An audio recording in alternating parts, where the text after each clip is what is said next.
And it sounds fat, I know. But everybody eats. And most times when I talk to people, if I can't get a conversation any other way, I can talk to them about food. They don't know I'm thinking Jesus in the back of my head. They just think I like burgers. We was at work. My manager was like, she wanted to like start making ice cream. So we got into this long conversation. First started talking about movies, and we started talking about ice cream. I don't know if she believed in Jesus. I don't know if she come to church. But we have something in common. So if I ever need a conversation piece, we can talk about food, ice cream flavor.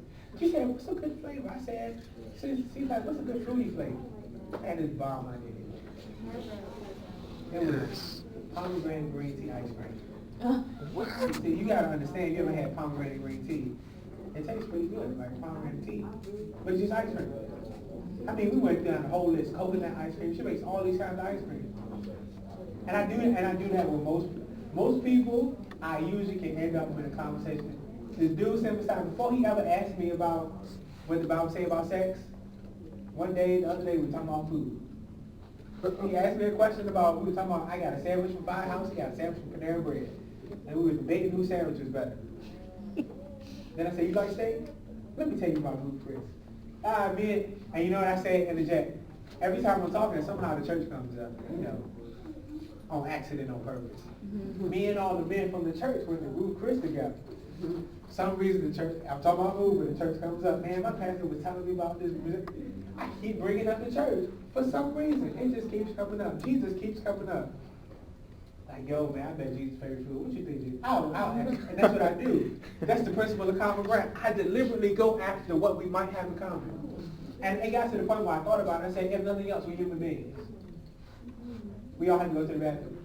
I've done that before. I'm going to tell you what I did. I said, dude, don't you hate when you go to the bathroom and somebody comes to the stall right beside you and there's another one open?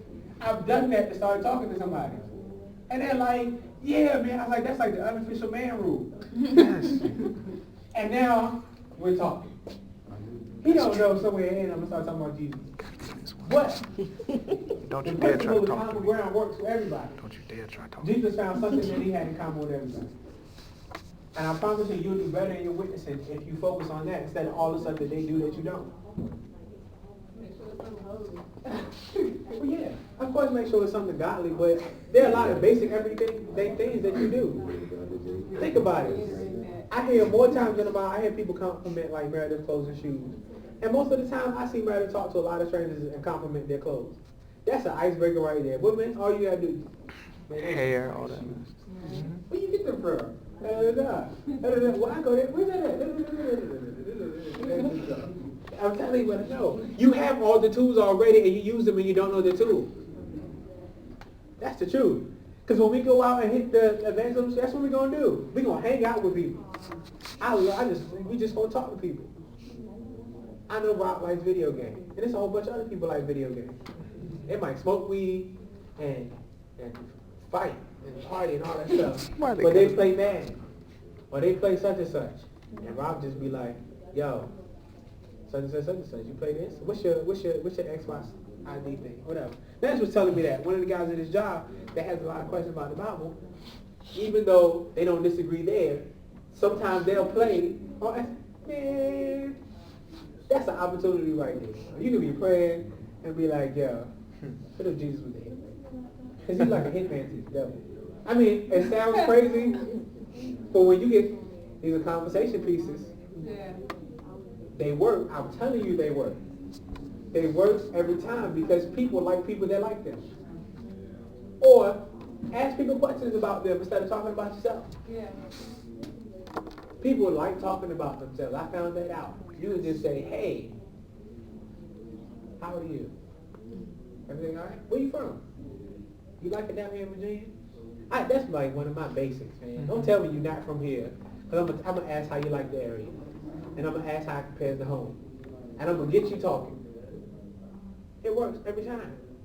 And if they're not very receptive the first time, next time you see them, just speak. Hey, how you doing? Next time you see them, just speak again. If you're in class, you automatically have common ground because you're in the same class. I'm telling you, I'm trying to make it easy because it's easy. Jesus did it every day. When you make it a lifestyle decision instead of this once a week Saturday event decision, It's a lot easier. Told y'all about the guy. I went and talked to him. And then today when I went over, there was another guy over there. I'm already dressed in church. So I just started talking to him. Then the other guy tells me about his job. So I make sure, I'm just by name. And that other guy lives around the corner from me. It just so happens for some reason I keep me as convicts. But whatever, it doesn't matter to me. As long as they come to church, be safe. I want to meet Jesus. But that's just like the trend right now. I just ran into like 3 ex-cons. And one of them was about to get locked up, and I prayed for him and he didn't. Yo, your friends got to be like, hold up. Because I know you had to go in your car. Don't matter. The grace of God and the mercy of God showed up because I prayed. Maybe that's the miracle right there. Nobody's sick body got healed. But hey. So those are the principles I want to give you. The Bible says go and preach the kingdom, preach the gospel. So next week, I'm excited about this. I'm going to study hard with you guys. We're going to establish what the gospel is. There's no discrepancies, no confusion. This is a very general term. And then you go to study the term and it means good news. That's even more general. Like, yo, the good news? Which news? Depending on your personality, some news is good, some news is bad. If you're like Peter, then anything about animals that's not good is bad news. If you're not really too bent on animals, then okay, next channel. You know what I'm saying? So we're going to actually talk about, this is the gospel of Jesus Christ. And it's powerful. So that's it, you guys, for tonight. We're going to wrap up. But what we're going to